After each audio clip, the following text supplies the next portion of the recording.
look into my eyes, you will see what you mean to me. Search your heart, search your soul, and when you find me there, you'll search no more. Don't tell me it's not worth trying for. You can't tell me it's not worth dying for. You know it's true. Everything I do it for you.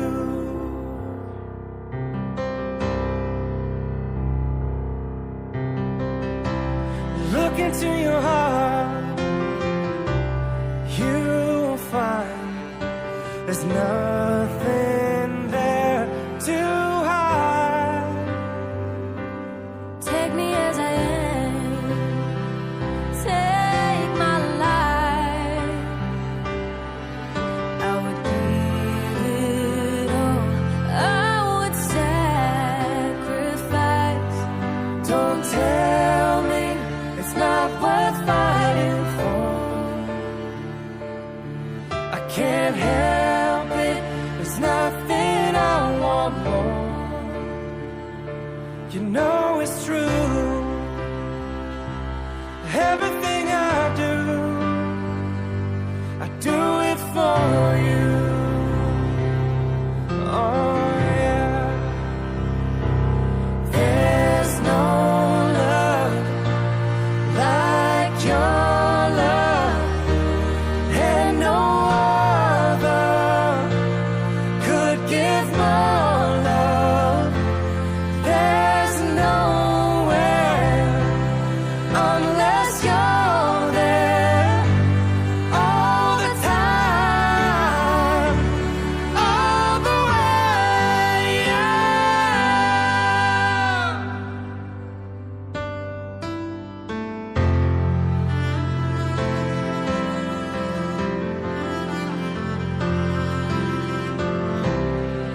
Look into your heart, babe.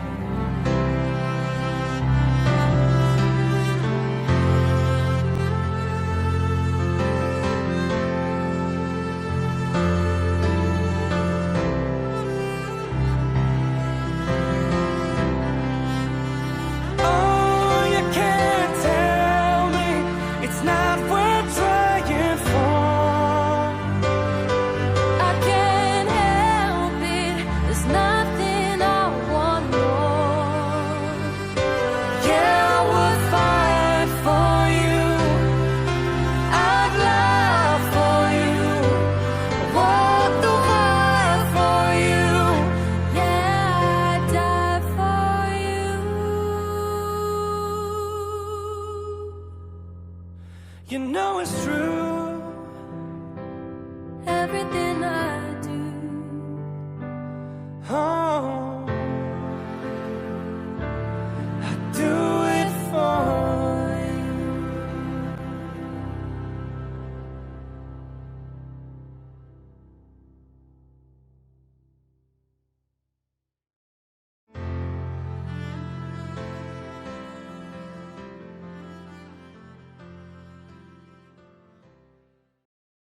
Welcome to the 7th Humanitas Programme.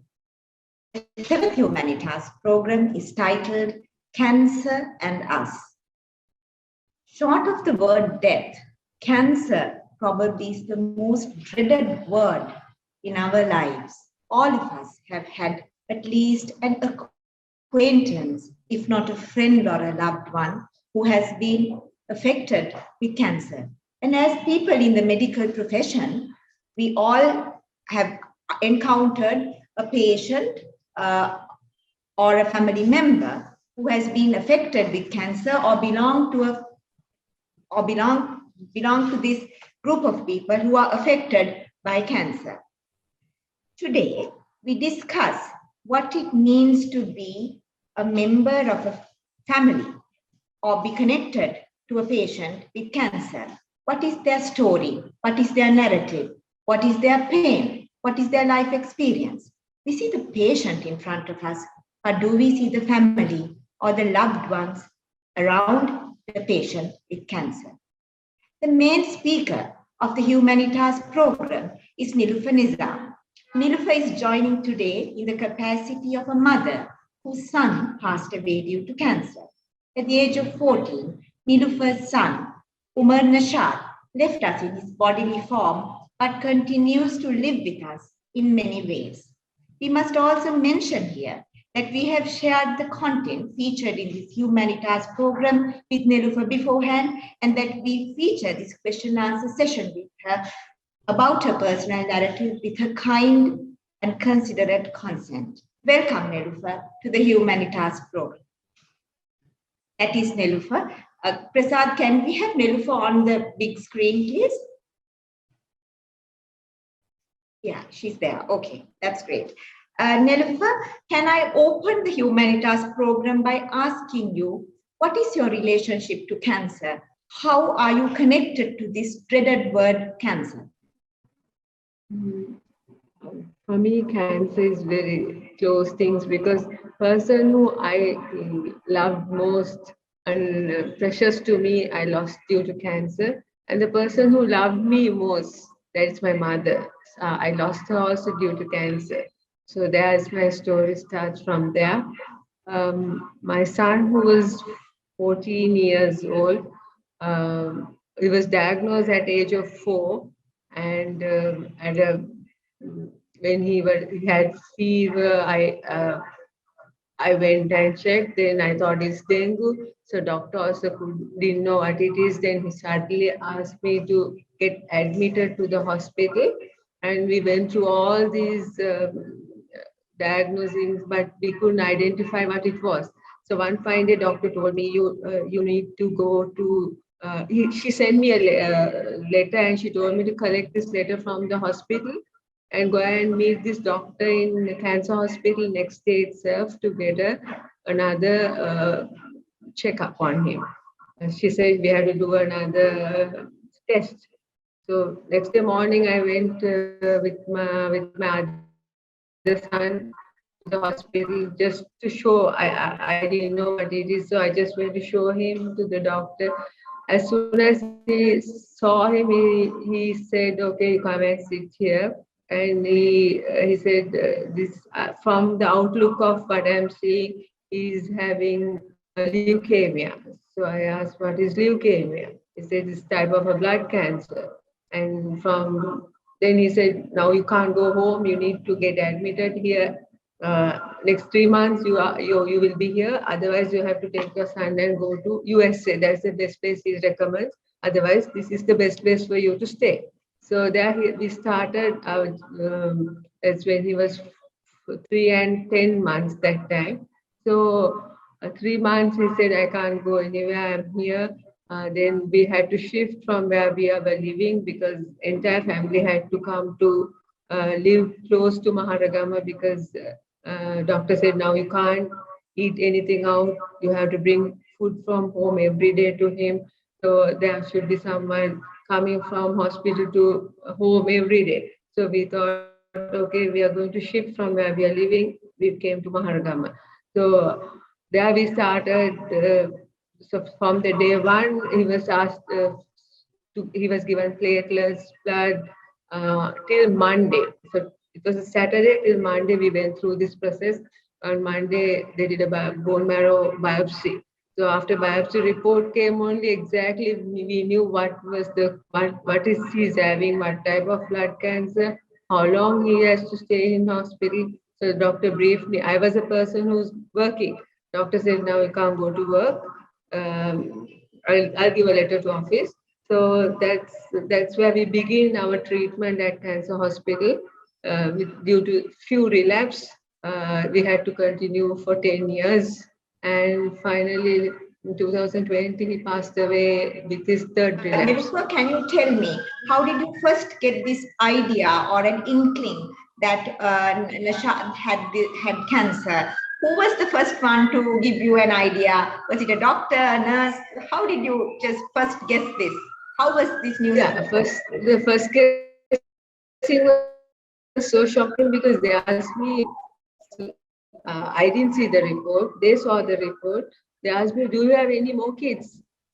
So I was wondering why she's asking that question. I said, "Yes, I have another son at home." Ah, okay then. So every time a doctor or a nurse saw me first time, this question they asked me. So I didn't have an answer to give because they didn't tell me what it was. If it's because they have been asking me because are they okay me having another son and this son is going to die or something like that. So I didn't. That was the first question they asked me when they saw the report. Any more children So you do you have? think they asked this to test your son, or what did you feel? They asked this to test your son just to make sure he's also okay, or did you feel that they were asking it in some other sense? At first time when they asked, I also didn't know that because he's having cancer. That's why they want to know, doctor want to know whether I don't know what he felt. But for me, like I felt after I knew that this guy is having cancer, or they wanted me to check him. So it was as soon as they got the report, they said bring the other child and get this blood picture and those things, get those reports done. So for me, I like a double shock now. Yeah, already they have diagnosed one son, and now they're asking me to check on the other son who is clinically and who is very well. He didn't have any thing like he was so, and I couldn't reach him. Also, he was at home, so it was like that only. So and they were asking anyone else in the family having. Those were, I think they wanted to know about the history, but. First question they asked me, do you have any more children? Right. Nilufa, can I ask you, however you finally got to know that Nashad was diagnosed with cancer, can you share with us what was your initial reaction? How did you process it as a mother and as a family? What was the feeling like? Most of us What was the said, feeling like? most of people, because we were gone for a biopsy, we were waiting for the report. Most said, don't worry, there's no, there won't be any cancer. So, but myself, because of my background, so I just went through the internet. I want to know why this lymphocytes are low. I was going through all his reports and checking. So then I felt, okay, he's having this something wrong with his blood, surely. But it was a shocking thing. But this shock is still in there with us, even though he's not with us for the last 2 years, 10 years plus 12 years, this shock we still have is because no one had this in our family. And it shattered our family, we were living as four of us with our mother and father, and now everything has changed. So it was a disaster to tell you, because I was a person who was going around with my kids and going to work, doing other activities. Now I'm stuck in one place for more than 3 months. These all things are coming to my head now. So who's going to look after my other kid?